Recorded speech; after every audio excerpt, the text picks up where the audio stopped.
Miriam, buenos días. Ciro, buenos días. La Secretaría de Salud registró 1,539 defunciones el día de ayer, con lo que el total de personas que han muerto en México por coronavirus es de 144,371 personas. Y la política para enfrentar la pandemia, pues parece... En las cifras cifras reconocidas por el gobierno de la ciudad. 144,000. Hay especialistas que dicen esa cifra hay que multiplicarla por 2, lo que nos llevaría a casi 300,000 personas. Algunos dicen que por 2.5. Así es. O llegaron, hubo en su momento quienes decían que hasta por 8, ¿no? El asunto... Reconocidas por la autoridad, 144,371 muertes. Así es, Ciro. Reconocidas. Y además, a lo largo de esta pandemia, hemos buscado especialistas en la materia que nos vayan explicando este fenómeno, tanto en las cifras, tanto en la política que está aquí implementado, si es que hay alguna, para combatir la pandemia en México. Y llegamos a la doctora Lauri Ann Jiménez, quien publicó en estos días un libro que se llama Un daño irreparable, la criminal gestión de la pandemia en México, una dura crítica a Hugo López-Gatell. Libro que yo al menos acaba de salir. Lo recibí ayer, lo vamos a leer y queremos invitar a la doctora a una entrevista.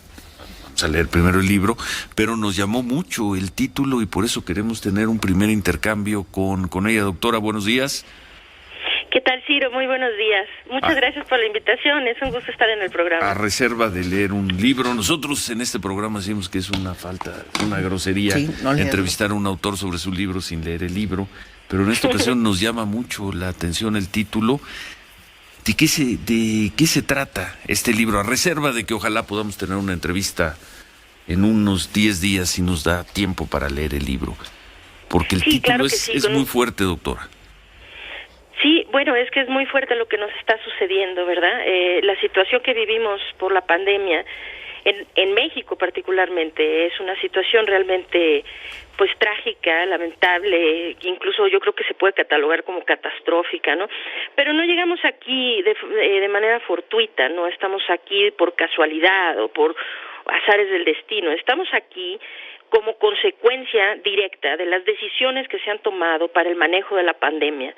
Es decir, cada país ha tomado sus decisiones y con base en eso tienen los resultados que tienen.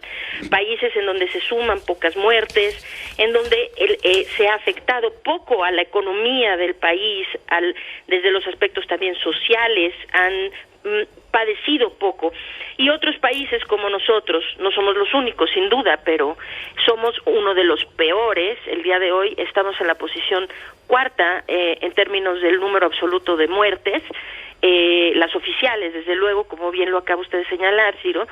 En unos cuantos días estaremos en la tercera posición, ya rebasando a India, que estamos a menos de 10,000 defunciones, ¿no? Que esto suena con muchísimas, pero a ritmo de 1,500 al día, pues estaremos ahí para la semana próxima, ¿no? Entonces, bueno, yo llevo documentando lo que ocurre durante la pandemia desde el principio.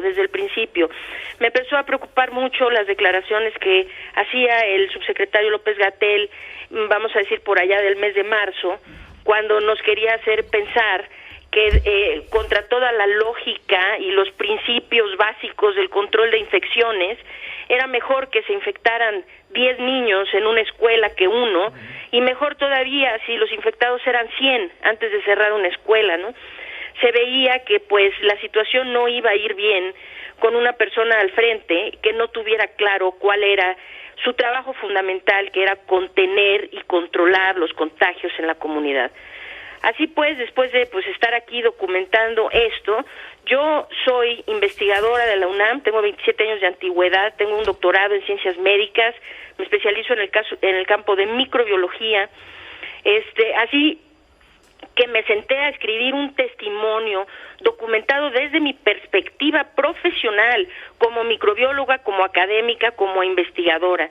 Esto no tiene nada que ver con política, esto ha sido uno de los problemas más lamentables que tenemos en relación a la gestión de la pandemia, que todo se ha querido politizar, desde cosas simples como el uso del cubrebocas hasta ahora la vacunación y todo lo demás.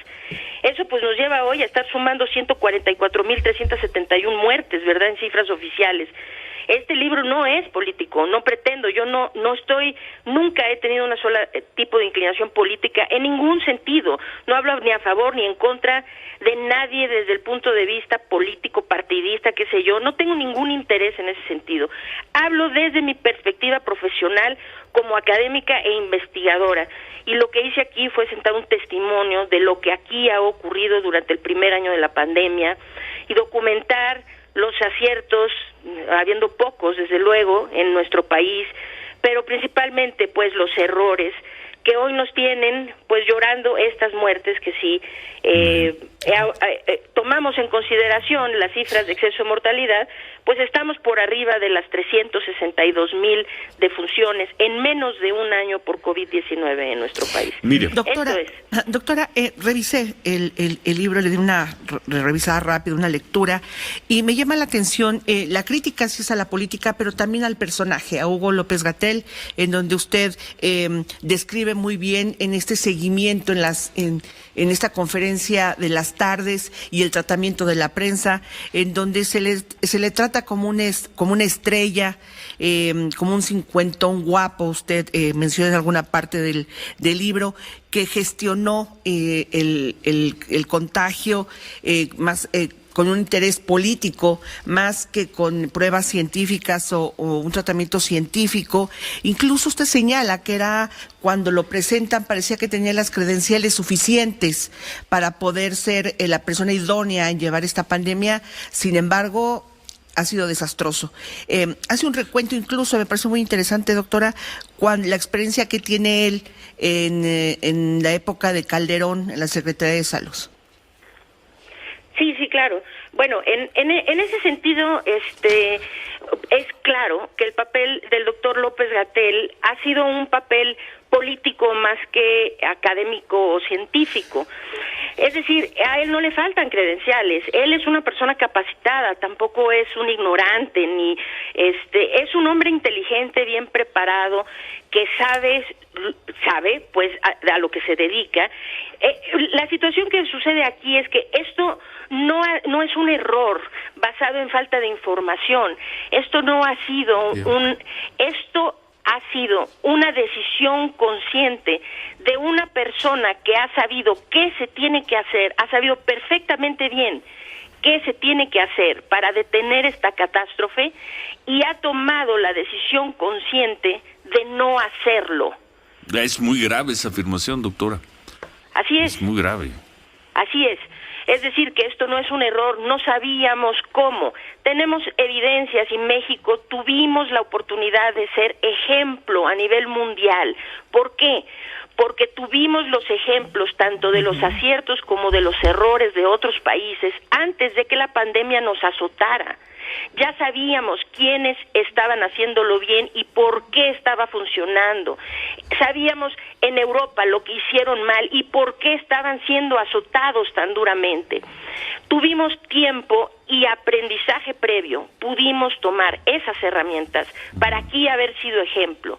Cuando en el Reino Unido ya se había desechado siquiera la noción de perseguir esta inmunidad comunitaria, es decir, dejar a la gente infectar con la esperanza de que adquirieran inmunidad y entonces no tuviera que ser costoso ni dramático el control de la pandemia. Reino Unido, en cuanto hizo sus primeros cálculos de cuántas vidas eso iba a costar, inmediatamente rectificó y jamás han vuelto a hablar de esa posibilidad.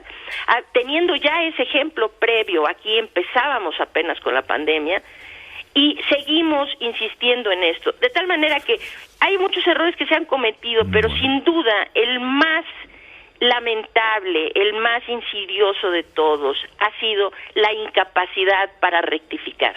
La incapacidad para rectificar una estrategia que está llevando a centenas de miles de mexicanos a morir. Bueno, vamos a leer en el libro y le pedimos, si usted está de acuerdo, una entrevista ya más amplia, más concreta. Déjenos leer el libro que empezó a circular. No ha circulado todavía, de hecho se va a vender apenas. Apenas se va a empezar a circular. Sí, de hecho el día de mañana estará disponible en ebook, la versión electrónica está Muy disponible bien. mañana en Amazon, en Gandhi, en Apple Books, y el sábado 30 impreso en Ciudad de México, Estado de México, y el 5 de febrero en el resto de país.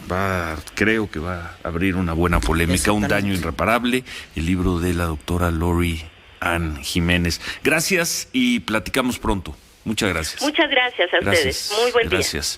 Buen tema, ¿no, senador Germán Martínez? Buen día. Regresamos de pausa y lo comentamos. Sí. Volvemos.